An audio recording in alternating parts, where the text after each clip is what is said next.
Hello friends, स्वागत है आपका मेरे यूट्यूब चैनल देसी जी के ट्रिक में।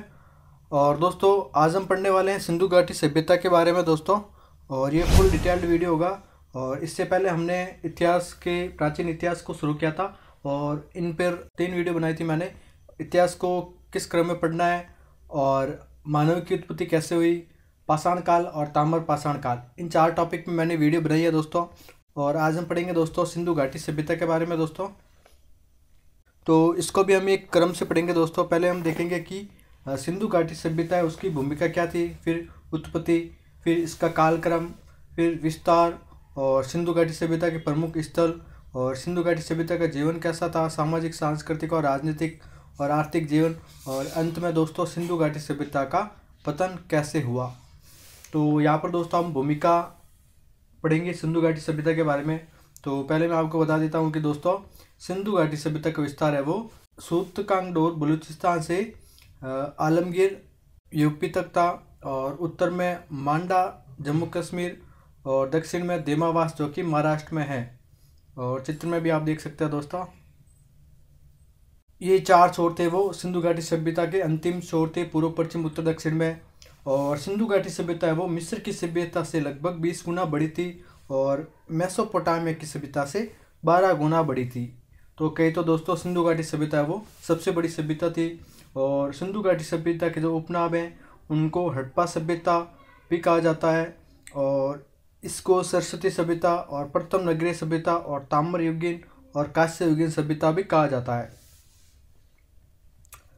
तो सबसे पहले दोस्तों 1826 में चार्ल्स मैसन ने सर्वप्रथम एक टिल्ले के बारे में बताया जो कि हड़प्पा से था।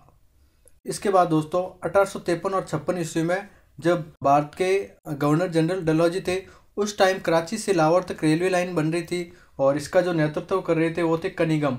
और बर्टन बंधुओं जॉन बर्टन और विलियम बर्टन, इनके निर्देशन में जो कराची से लाहौर तक रेलवे लाइन बिछाने के समय ईंटें मिली थी। ठीक है, ये इसके सर्वप्रथम है जो प्रमाण मिले थे दोस्तों, पर इन पर ज़्यादा ध्यान नहीं दिया गया था।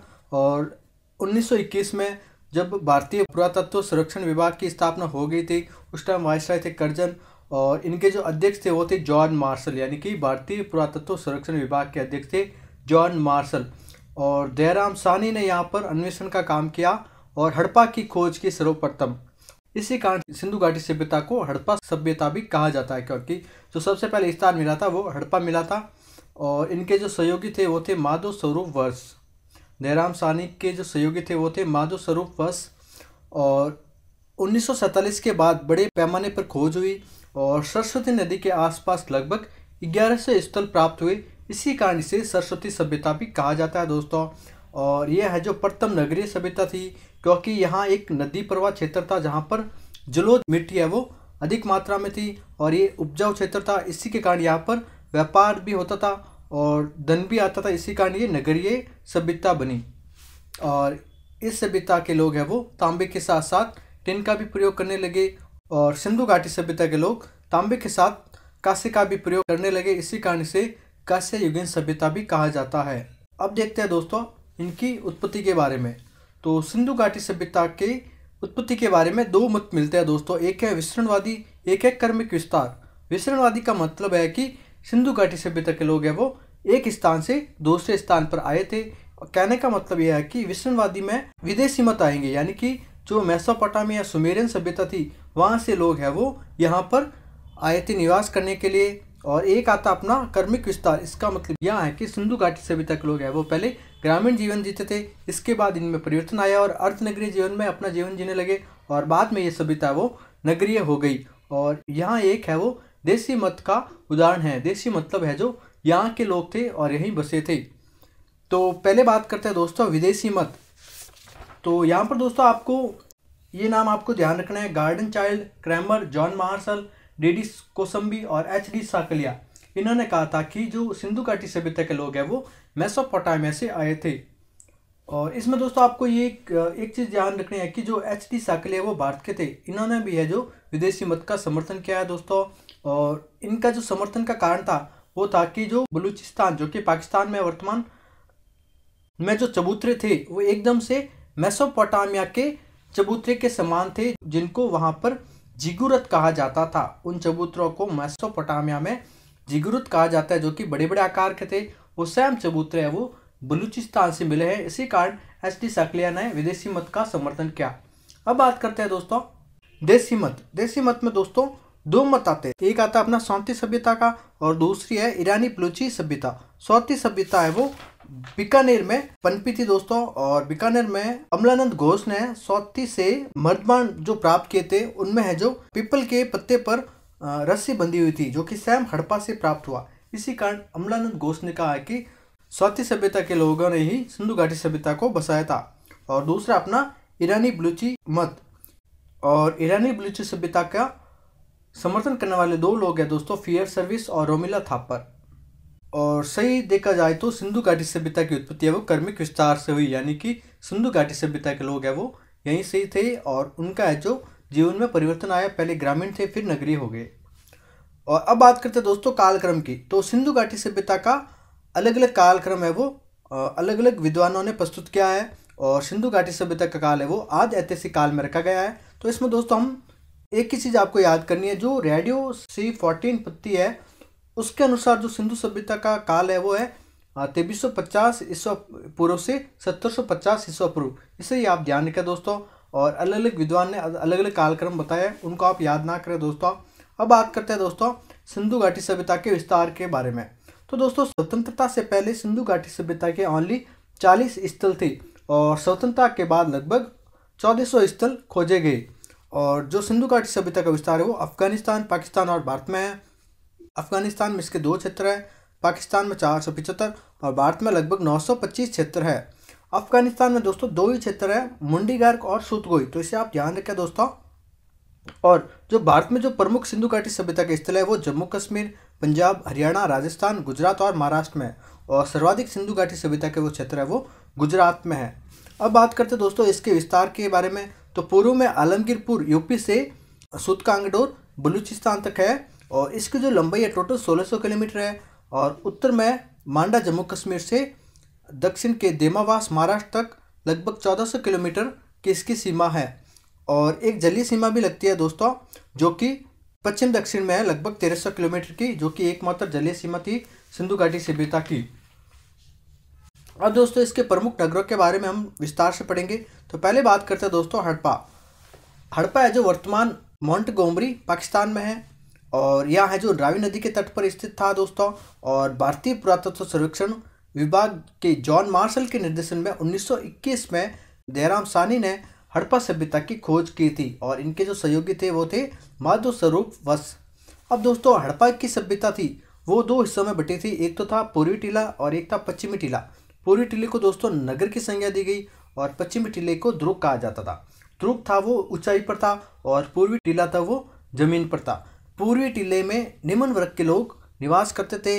इसमें जो किसान, श्रमिक, व्यापारी वर्ग के जो निवास स्थान थे वो पूर्वी टीले में थे, और पश्चिमी टीला है वो उच्च वर्ग के व्यक्तियों के लिए था। और इनका जो है वो इनका निर्माण एक दुर्ग पर था, इसी कारण इसे दुर्ग टीला भी कहा जाता था। और ये ऊंचाई पर था, और इसके चारों ओर एक सुरक्षा प्राचीर थी जो कि बाढ़ और आक्रमण से बचाव के लिए थी। और इसमें जो पुरोहित प्रशासक वर्ग का निवास है वो पश्चिमी टीले में था। इसके अलावा दोस्तों पश्चिमी टीले के दक्षिण में एक R37 कब्रिस्तान था। इसको एक नाम दिया गया दोस्तों पर्टिकुलर R37 कब्रिस्तान। और एबी टीला भी था जो कि पश्चिमी टीले के एकदम दक्षिण में था। और अगर बात करें दोस्तों उत्तर में, तो यहाँ पर एक F टीला खोजा गया। इनको दोस्तों अलग अलग नाम दिया गया है, टीला तो था और इसको F टीला कहा जाने लगा। इसमें है जो दोस्तों 15 श्रमिक निवास और 8 वृत्ताकार चबूतरे और 6 पंक्ति में अन्नागार के भंडार मिले हैं। अगर दोस्तों बात करें पूर्वी टीले की, यहाँ पर तांबे की एक इक्का गाड़ी और सर्वाधिक अभिलेखित मुद्रा है वो पूर्वी टीले से प्राप्त हुई है। अब बात करते हैं दोस्तों मोहनजोदड़ो। पाकिस्तान के सिंध प्रांत के लरकान जिले में है जो इसका विकास हुआ था दोस्तों। यह भी सिंधु नदी के बाईं तरफ है दोस्तों, और यह जो मोहनजोदड़ो है वो सिंधु नदी के बाईं तरफ है। इसका जो उत्खनन हुआ था वो 1922 से स्टार्ट हुआ था राकलदास बनर्जी के निर्देशन में। जॉन मार्शल के अनुसार यहाँ पर लगभग 7 बार बाढ़ आई थी, और 7 बार ये जो बाढ़ में ये डूबा था। अमेरिकी विद्वान KUR कैनेडी कहते हैं कि इस सभ्यता का पतन है वो मलेरिया से हुआ था। और मोहनजोदड़ो में सर्वाधिक जनसंख्या के लोग निवास करते थे, लगभग 35 से 40 हज़ार यहाँ की आबादी थी। और इनके उपनाम थे दोस्तों, इनको मर्तकों का टीला, प्रेतों का टीला और सिंधु का बाग और स्तूप टीला भी कहा जाता है। अगर बात करें इसकी क्षेत्रफल, तो यहाँ पर क्षेत्रफल की दृष्टि से दूसरा बड़ा नगर है। और मोहनजोदड़ो में भी 2 प्रकार के टीले प्राप्त हुए, पूर्वी टीला और पश्चिमी टीला। पूर्वी टीला था वो निम्न वर्ग के लोगों के लिए था और उच्च वर्ग के लोगों के लिए पश्चिमी टीला था। और यहाँ पर भी एक सुरक्षा प्राचीर थी। और यहाँ पर दोस्तों विशाल स्नानागार मिले जिनको जॉन मार्शल ने तत्कालीन विश्व का आश्चर्य की संज्ञा दी है। और यहाँ पर दोस्तों विशाल अन्नागार के भंडार मिले हैं। और यहाँ पर है जो पुरोहितों का निवास स्थान था। और अगर बात करें दोस्तों पूर्वी टीले में, तो यहाँ पर जो सड़कें थी वो एकदम से समकोण प्रकार की थी और 10 मीटर के राजपथ हुआ करते थे और पक्की सड़कों के साक्ष्य भी यहाँ से मिले हैं। और इसके अलावा दोस्तों बात करें तो यहाँ पर है जो लगभग 1200 मोहरें मिली है, जो कि सर्वाधिक थी, यानी कि सर्वाधिक मोहरें मिली थी वो मोहनजोदड़ो से मिली थी। और यहाँ पर एक सूती वस्त्र में लिपटा चाकू मिला था और यह एक प्रमाण है कि यहाँ पर कपास की भी खेती की जाती थी। अब बात करते हैं दोस्तों लोथल। लोथल है दोस्तों भोगा नदी के किनारे गुजरात में है दोस्तों। और इसकी जो खोज करता थे वो थे SR राव। उन्होंने 1954 ईस्वी में लोथल की खोज की थी। और लोथल को दोस्तों लघु हड़प्पा व लघु मोहनजोदड़ो भी कहा जाता है दोस्तों। इसे मुर्दों का शहर भी कहा जाता है क्योंकि यहाँ पर 20 समाधियाँ मिली हैं और 3 युगल समाधियों के साक्ष्य भी मिली है। इसी कारण इसे मुर्दों का शहर कहा जाता है। और 3 युगल समाधियों का मतलब यह हुआ कि यहाँ पर सत्य प्रताप भी मौजूद थी। लोथल दोस्तों एक बंदरगाह था, यानी कि सीधी बात है कि यहाँ से जो व्यापार है वो दूसरे देश में किया जाता था दोस्तों। और अगर बात करें दोस्तों इसके जो टीले थे वो 2 थे, पर है जो वो दोनों ही टीले एक ही सुरक्षा प्राचीर से घिरे हुए थे, यानी कि उनमें भेद नहीं था कि दोनों अलग अलग नहीं थे, एक ही प्राचीर में दोनों टीले थे दोस्तों। यहाँ पर दोस्तों 20 समाधि मिली है, अग्निकुंड मिले हैं, अनाज की चक्की मिली है, रंगाई के कुंड मिले हैं और चावल धान बाजरा के साक्ष्य मिले हैं और मोहरें भी मिली हैं दोस्तों। और यहाँ पर जो मोहरें हैं वो बेलनाकार आकार की मिली है। और यहाँ पर मन के बनाने के कारखाने भी थे, यानी कि यहाँ से मन के बनाकर है वो सुमेरियन सभ्यता में उनका निर्यात किया जाता था। अब बात करते हैं दोस्तों चूंदड़ो। यह है जो पाकिस्तान के सिंध क्षेत्र में है दोस्तों। और यहाँ पर एक इम्पॉर्टेंट बात यह है कि यहाँ पर ना तो टीला मिला है ना ही दुर्ग के साक्ष्य मिले हैं, तो इसे आप जरूर ध्यान रखें दोस्तों कि सिंधु घाटी सभ्यता के किस क्षेत्र में टीले और दुर्ग के साक्ष्य नहीं मिले हैं, तो वो एकमात्र है चूंदड़ो। और इसकी जो खोज की थी वो की थी MG मजूमदार ने। और यहाँ से दोस्तों त्रिस्तरीय संस्कृति के साक्ष्य भी मिले हैं, पूर्व हड़प्पा और हड़प्पोत्तर काल के। यहाँ पर भी दोस्तों मन के बनाने के कारखाने मिले हैं।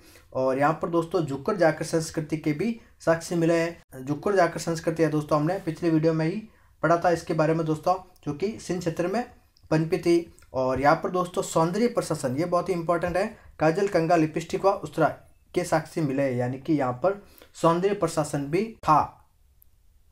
यहाँ पर दोस्तों सौंदर्य प्रसाधन के भी सामान मिले हैं। यहाँ पर वक्राकार ईंटों के साक्ष्य मिले हैं दोस्तों, जो कि एकमात्र स्थल है जहाँ पर वक्राकार ईंटें मिली हैं। और ईंट पर कुत्ते व बिल्ली के पंजे के निशान है वो मिले हैं। अब बात करते हैं दोस्तों कालीबंगा। कालीबंगा है वो हनुमानगढ़ जिले में है दोस्तों, जो कि राजस्थान में है। और यह है जो घग्गर नदी के किनारे उत्पन्न हुई थी दोस्तों।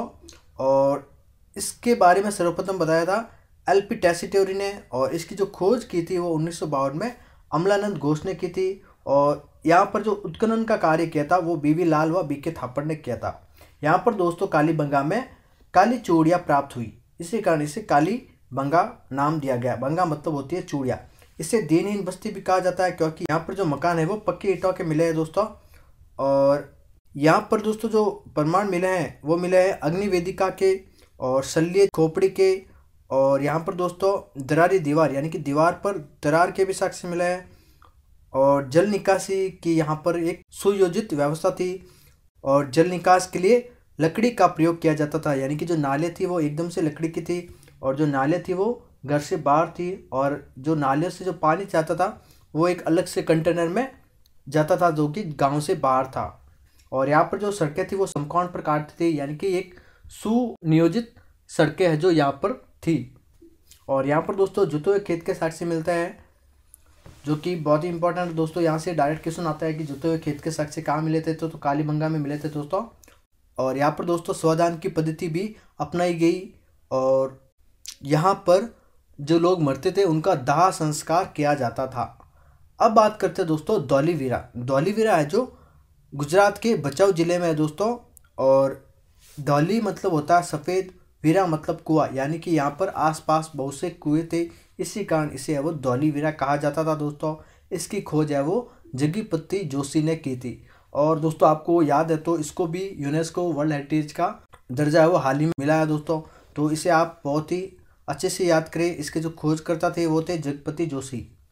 और यहाँ पर जो उत्खनन का कार्य हुआ था वो R.S. बिष्ट के निर्देशन में हुआ था। और यहाँ पर दोस्तों 3 टीलों के साक्ष्य मिले हैं। यहाँ पर एक पूर्वी और पश्चिमी टीला के मध्य एक मध्य टीला भी था।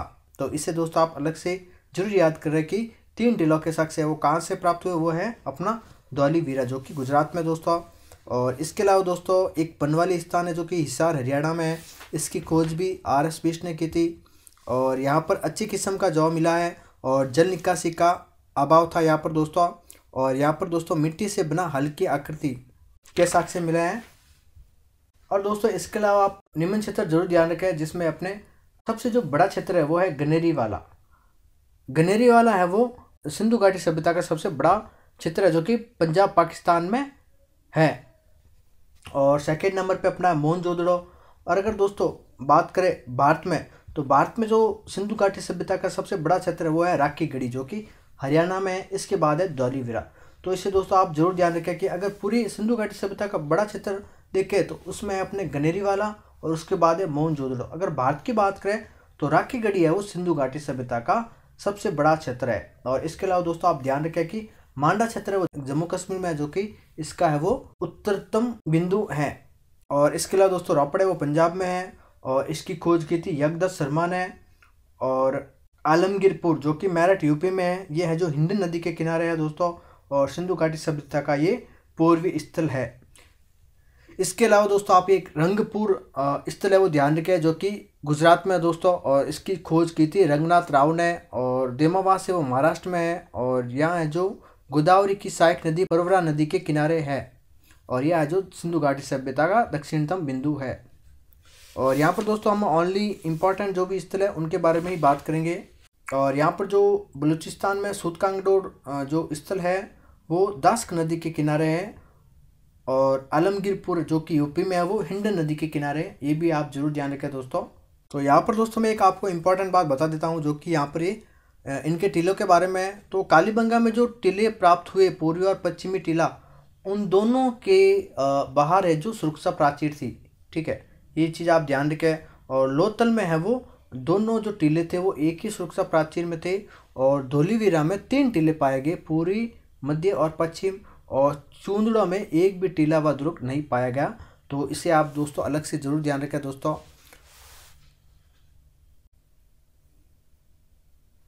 अब बात करते हैं दोस्तों सिंधु घाटी सभ्यता का जो सामाजिक जीवन था वो कैसा था, यानी कि यहाँ पर समाज कैसा था, स्त्रियों की दशा कैसी थी, यहाँ पर खान पान कैसा था, वेशभूषा कैसी थी, और मनोरंजन के लिए ये किस वस्तु का उपयोग करते थे, इनके बारे में पढ़ेंगे दोस्तों। तो यहाँ पर दोस्तों बात करें समाज की, तो यहाँ पर दोस्तों वर्ग विभाजन था, यानी कि जो विशिष्ट वर्ग थे जो कि पुरोहित लोग थे वो पश्चिमी टीले में निवास करते थे और जो निम्न वर्ग के लोग थे वो पूर्वी टीले में निवास करते थे।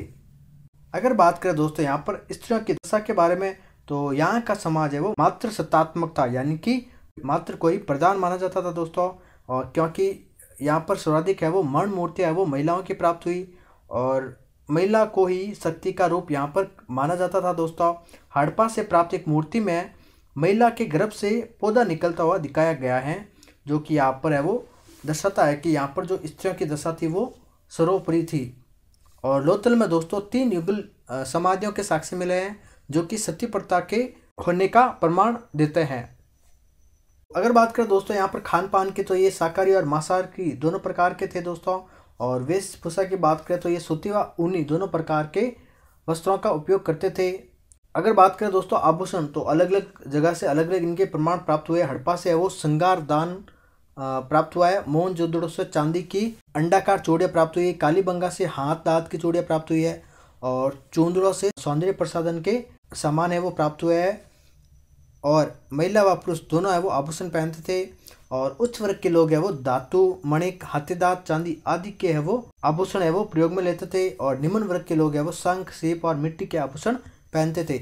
और मनोरंजन के लिए दोस्तों ये शिकार करते थे, मछली पकड़ते थे, पशुओं को लड़ाते थे, चौपड़ और पासा खेलते थे, ढोल बजाते थे, नाच गाने करते थे। ये इनके मनोरंजन के प्रमुख साक्ष्य थे। अब बात करते हैं दोस्तों सिंधु घाटी सभ्यता का वो पतन कैसे हुआ। तो अलग अलग विद्वानों ने इनके बारे में अलग अलग मत दिया है दोस्तों। मार्टिन विलर और अर्नेस्ट मैके ने कहा है कि यहाँ पर आर्यों का आक्रमण हुआ था, इसी कारण है वो इस सभ्यता का पतन हो गया। KUR कैनेडी कहते हैं कि सिंधु घाटी सभ्यता का पतन है वो मलेरिया से हुआ था। और इसके अलावा दोस्तों जॉन मार्शल है वो प्रशासन में शिथिलता यह है जो इसका कारण मानता है यहाँ पर पतन का। और इसके अलावा दोस्तों ऑरेन स्टाइन, अमलानंद घोष है वो जलवायु परिवर्तन से या फिर कहे तो बाढ़ से यहाँ पर है वो सिंधु घाटी सभ्यता का पतन हुआ था। तो यहाँ पर दोस्तों हम इस चैप्टर को ख़त्म करते हैं। अगर दोस्तों आपको सिंधु घाटी सभ्यता का वीडियो पसंद आया है तो आगे के भी आप प्राचीन वीडियो के जो आगे आने वाले चैप्टर है वैदिक काल और वेद, इससे भी आप जरूर देखें दोस्तों। और मिलते हैं दोस्तों अगले वीडियो में, तब तक के लिए जय हिंद जय भारत।